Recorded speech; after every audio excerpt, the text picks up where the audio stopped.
Syukur saya kepada Allah pagi hari ini bisa kembali lagi bertemu dengan para mujahidah-mujahidah milenial. Ya, kenapa disebut milenial? Karena masa ini orang banyak menyebutkan milenium ketiga. Dan milenium ketiga ini adalah milenium terakhir dari peradaban manusia akhir zaman. Karena milenium ini sendiri belum tentu kita tuntas. Mungkin tidak sampai setengah milenium ketiga kita bisa berada di muka bumi ini. Betapa dekat dengan tanda-tanda yang akan terjadi terkait dengan akhir zaman, ya Bapak Ibu. Tapi kita tidak tahu kapan kiamat terjadi. Hanya Allah yang Maha tahu. Rasulullah saja tidak tahu Bapak Ibu kiamat kapan terjadi.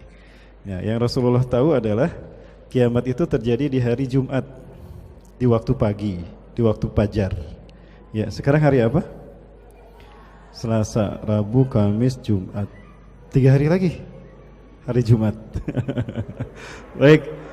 Salawat dan salam saya limpahkan pada uswah dan kuda kita Rasulullah Muhammad sallallahu alaihi wasallam, Nabi dan Rasul yang telah mewariskan kepada kita risalah Islam, yang kita yakin dengan risalah Islam ini kita bisa mulia, ya, sebagai makhluk yang terbaik.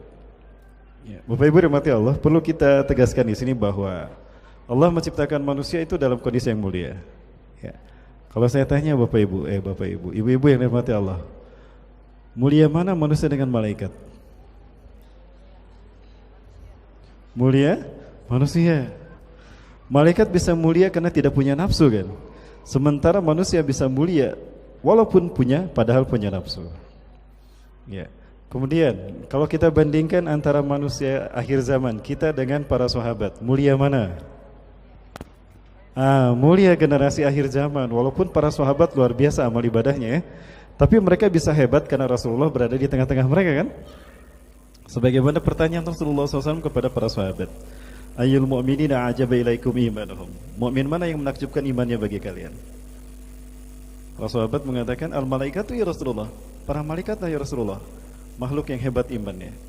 Maka para Rasulullah kemudian mengatakan, la, bagaimana malaikat tidak beriman? Wahum inda rabbihim. Mereka ada di sekitar Allah, mereka ada di sekeliling arsy Allah, wajar mereka beriman.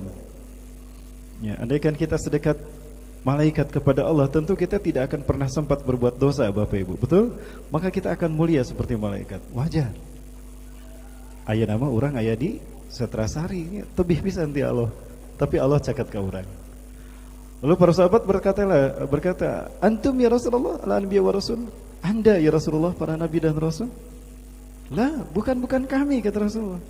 Kami bukan generasi yang menakjubkan imannya. Wa kaifa la nu'minu wa wahyu yunazzilu ilaina. Bagaimana kami tidak beriman, wahyu turun kepada kami, kata Rasulullah. Kemudian para sahabat berpikir lagi, oh, nahnu ya Rasulullah ashabuk. Kalau begitu kami ya Rasulullah sahabat-sahabat Anda, mukmin yang menakjubkan imannya. Gimana Bu? Kata para sahabat, la. Wa kaifa la tu'minuna wa ana baina azharikum. Bagaimana kalian tidak akan beriman? Aku ada di tengah-tengah kalian. Kalian bisa melihat aku memanfaatkan waktuku 24 jam. Kalian bisa melihat aku bagaimana aku mensiasati hari-hariku 24 jam. Kalian sudah tahu aku dekat dengan Allah dan aku dijamin masuk surga. Maka kalian bisa melihat bagaimana aku melakukan sesuatu. Ya. Antum tastati'una an tarawni kaifa kana 'amali. Ana alai wa ana nahar. Kalian bisa melihat bagaimana aktivitas aku di luar rumah, di dalam rumah. Wajar. Di antara kalian ada yang berbuat dosa, aku tegur dia, selamat dia dari ancaman neraka karena ada aku. Bingung para sahabat. Malaikat bukan, nabi dan rasul bukan, para sahabat bukan.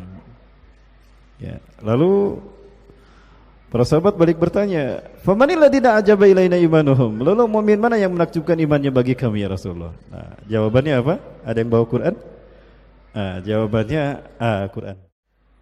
Alladzina ajaba ilaina imanuhum, orang-orang yang menakjubkan imannya bagi kita adalah alladzina yuhayyuna min ba'dikum, yaitu orang-orang yang hidup jauh setelah kalian. Artinya la yaltahiquna bi wala bikum, mereka tidak bertemu dengan aku dan tidak pula dengan kalian. Wa yajiduna suhufan, mereka hanya bertemu dengan lembaran-lembaran kertas. Wa yu'minuna bima fiha, dan mereka beriman kepada apa yang ada di dalamnya. Bapak Ibu yang dirahmati Allah, ibu-ibu yang dirahmati Allah, ada yang pernah bertemu Rasulullah di sini? Belum pernah. Barangkali bermimpi pernah. Apalagi bertemu, ya mimpi aja belum. Ya. Sejamankah kita dengan sahabat?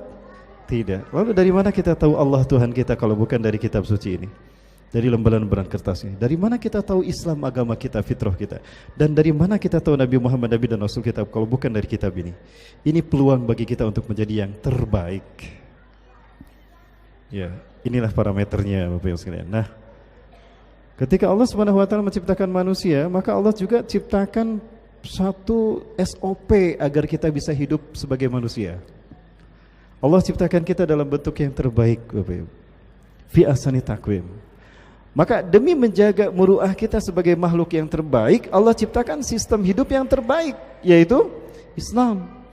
Hanya Islam yang bisa menopang kita dan menjaga kita agar tetap menjadi makhluk yang terbaik. Jadi fitrahnya manusia hidup di dunia ini adalah di dalam Islam. Ibarat ikan lah, saya sering menyampaikan ini. Ibarat ikan fitrahnya di dalam air kan?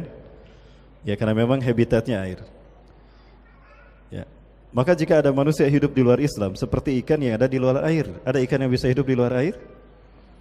Ada, Bu. Ikan goreng, ikan bakar, pepes ikan. Nah, manusia nasibnya seperti itu. Jadi yakini Bapak Ibu sekalian, apapun ideologi yang diambil manusia jika bukan Islam, itu hanya akan mempercepat manusia ke dalam jurang kehancuran. Maka apapun yang diraih oleh manusia, ya, kemegahan, kehebatan, kecanggihan teknologi, sains, ya, kehebatan bangunan negara, infrastruktur walaupun hebat, ya, hebat tapi nginjem, tapi tidak ada artinya apa yang didapatkan manusia. Suatu saat akan hancur. Ibarat gunung es yang tinggi menjulang ke langit, mencair roboh oleh sinar matahari yang sangat panas. Hanya mereka yang punya iman Islam yang bisa bertahan menghadapi gelombang dahsyat fitnah akhir zaman.